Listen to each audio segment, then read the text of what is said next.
Velkommen alle sammen, looking at a little bit of gameplay footage here. It's a little side quest like you can see on the map here, and it's where you kind of meet this old man and he has you move some boxes, and he tells you a story and he gives you a pretty valuable gift if you want to take it. So here he is, just go talk to him. And all my videos I like to share a little bit of stories from the Viking Age, so this story reminds me of something that I'll share with you guys today. It's about an old man, old Viking man named Kvedlulf, and he was losing his brain, losing his life, and just an old bastard, and he took his treasure with him to the grave. So the story goes, one day he gave birth to his sons, of course. That was the famous ones, Egil and Thorolf. And they leave Iceland one day, and they are doing their own thing. They are raiding all over the place, going on their adventures, and eventually, one time, they come across the King of England, King Alfred. And they actually decide to fight on King Alfred's side against the Scots. So they fight on his side. There's a big battle. Egil is commanding some of his men. Oh, and right here I messed up a little bit. He said put it under the shelter, so I put it under this damn thing, but I fucked up. You're supposed to actually put it on this carpet right here. So move the things to the carpet, and then he's going to ask you over here and try to tell you a story of how he met his wife.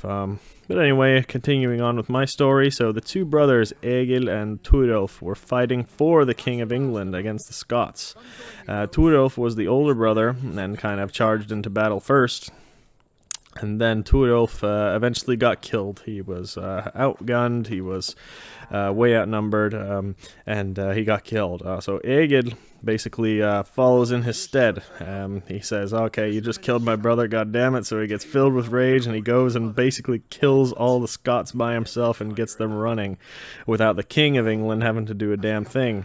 So then the King of England, Alfred, was in debt to Egil at this point. So he basically was friends with Egil for the rest of his life, did him all kinds of favors. He wanted to hire him on as a mercenary. He kept him around in England a long time, and he gave him a bunch of treasure. He gave him a big treasure to split between him and his men, but he kept, the king said to keep just most of the treasure for yourself, and since Thorolf is dead, I want you to give it to your father. So what a beautiful thing that is, how considerate people were back then. So here you had these pagan two Vikings.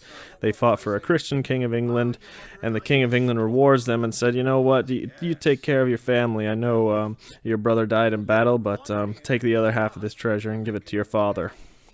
So Egil was supposed to give half of that treasure to his father, Kvedlulf, but he never does. He never does. He keeps going back to Iceland time and again, and he never even brings it up to his father that the king gave him some treasure.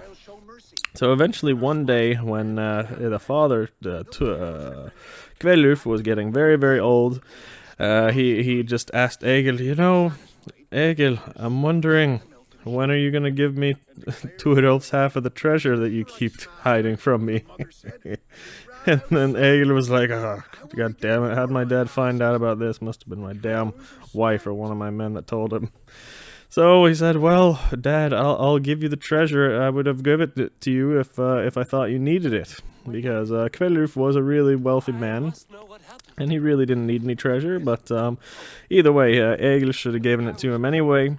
So Kvedlulf, he is about to die one day. It's a year or two later, not long after, because he's decomposing. He's losing his memory, and he can barely walk. So before he dies, just the day before he dies, he rides out into the wilderness, and he takes his treasure with him. It's a big chest of treasure. And he throws it into a lake somewhere. Now, we don't know which lake it is, but he throws it in the lake, and then he comes back, and he dies the next day. Now, why did he do this? Well, there's lots of theories about this, because we see this actually quite a bit in the Viking Age, like a man dying, and just before he dies, he hides his treasure.